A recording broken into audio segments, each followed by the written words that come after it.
Терракот әскері ежелгі Қытай туралы қандай ақпарат береді?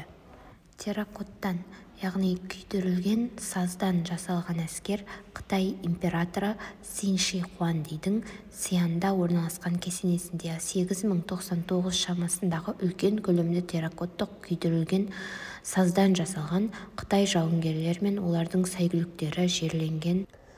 Терракоттан жасалған әскерді көру Қытайға келген елбасылардың бағдарламасында кіріктірілген.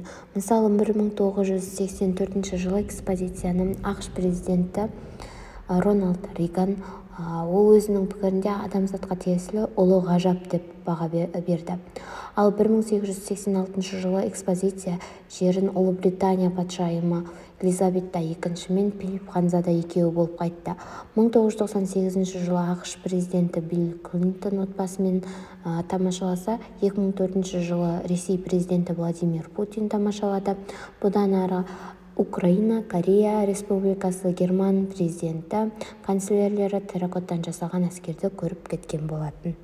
Сматсянның айтуынша, таққа отырған еншіжен болашақ Цин Ши Хуанди өзінің мазарын тұрғыза бастайды.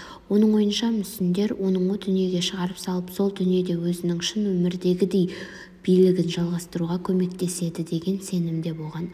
Кесененің құрылысы 700 мыңнан астам жұмысшы мен ат-әбзелдердің күшін қажет етті және 38 жылға созылды. Жерлеудің сыртқы қабырғасының периметрі 6 километрге тең. Сонымен қатар Цин Ши Хуанди императормен бірге жауынгерлердің саздан жасалған мүсінінен басқа 70 мыңнан астам жұмыскерлер мен олардың отбасы бар. Және бұл шын адамдар болды. Және императордың 48 кәнизагы жерленген. Ең қызықтысы, әскер жауынгерлері бір-біріне ұқсамайды. Жалпы қарағанда тірі адамдардың тіпті әскери шендері, бет-әлпеттеріне дейін көшірмесі. Сарбаз фигуралары әртүрлі тәсілдерді қолдану арқылы қолмен жасалғандықтан үлкен өнер туындысы болып есептелінеді. Әр мүсіннің өзінің қайталанбас келбеті және бет-әлпетімен ерекшеленеді. Белгілі бір формаға келтірілген фигуралар пеште қыздырылып, арнаулы жылтырмен қапталғаннан кейін сыртына бояу жағылған. Берілген жауынгерлер өзінің әскери шенімен және қолындағы қаруымен ажыратылады. Әскер құрамындағы жауынгерлер мен аттары Қытайдың әртүрлі жерлерінде жерленген.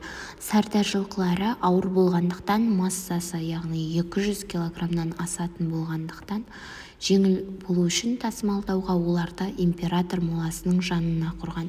Ал сарбаздардың мүсіндері қай жерде дайындалғаны белгісіз. Олардың массалары жылқы мүсіндерінің массасынан төменірек, 135 килограмм шамасында. 1987 жылы ЮНЕСКО-ның 11-ші сессиясында терракоттан жасалған әскер дүниежүзілік мұра қатарына кірді. Цин Ши Хуанди мазары кешені осы тізімге енген алғашқы Қытай объектілерінің бірі болып табылады. Достар, каналға тіркеліп, достарға жіберуді ұмытпа.